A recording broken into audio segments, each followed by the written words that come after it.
आज सुनेंगे सावन मास की कहानी। सावन का महीना था।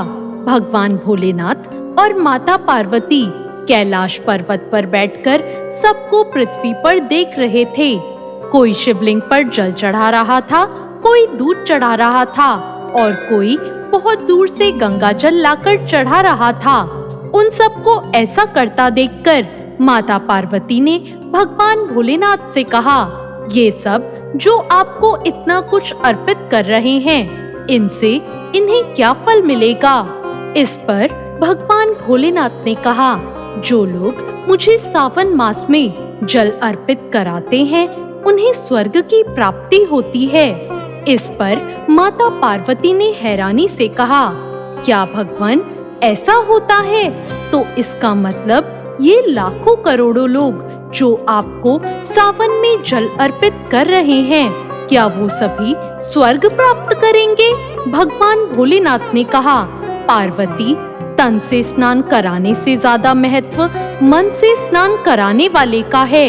इस पर माता पार्वती ने कहा, प्रभु, ये कैसे पता चलेगा कि कौन मन से स्नान करा रहा है? तब भगवान भोलेनाथ ने कहा, पार्वती, ये पता चल जाता है कि कौन मन से स्नान करा रहा है।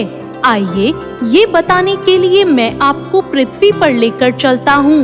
तब भगवान भोलेनाथ ने खुद को एक कुरूप कुष्ठ रोगी बना लिया और माता पार्वती को एक सुंदर साधारण स्त्री का रूप दे दिया। वो दोनों एक शिव मंदिर के बाहर बैठ गए और वहाँ से हर गुजरने वाले को माता पार्वती कहती कि मेरे पति एक कुष्ठ रोगी हैं, मैं इन्हें पीठ पर उठाकर यहाँ पर लाई हूँ। सुना है इस शिव मंदिर की बहुत मान्यता है। मेरे पति कोढ़ी हैं, अगर इनके द्वारा मैं एक लोटा गंगा जल इस मंदिर के शिवलिंग पर चढ़ा दूं, तो ये ठीक हो जाएंगे। हमारी मदद करो। हमने 2 दिनों से कुछ नहीं खाया है। मैं बहुत थक गई हूँ। जो भी कोढ़ी को देखता उससे घिन करता और वहाँ से चला जाता, या फिर सुंदर स्त्री को देखकर कहता, तुम इतनी सुंदर हो, इस कोढ़ी के साथ क्यों रहती हो? चलो हमारे साथ चलो। देखते देखते शाम हो गई और किसी ने उनकी मदद नहीं की।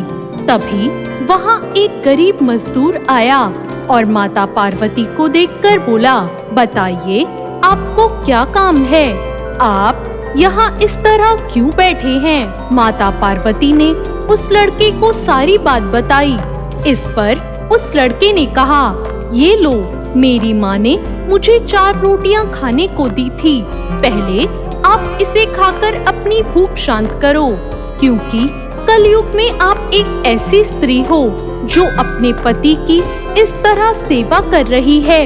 मैं आपको प्रणाम करता हूँ। मैं आपके पति को अपने कंधे पर ले जाकर भोलेनाथ के दर्शन कराऊंगा और इनके द्वारा भोलेनाथ को जल अर्पित कराऊंगा। तब उस लड़के ने कुष्ठ रोगी के रूप में आए भगवान भोलेनाथ को अपने कंधे पर उठाया और भगवान शिव के दर्शन कराए और शिवलिंग पर जल अर्पित करवाया।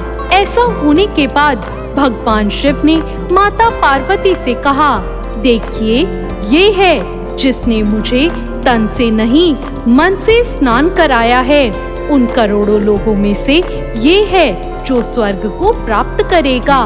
तभी तो कहते हैं, जो मन को मैला करे और तन को धोए, वो फूल झाड़े और कांटे बोए। तो ये थी आज की कहानी।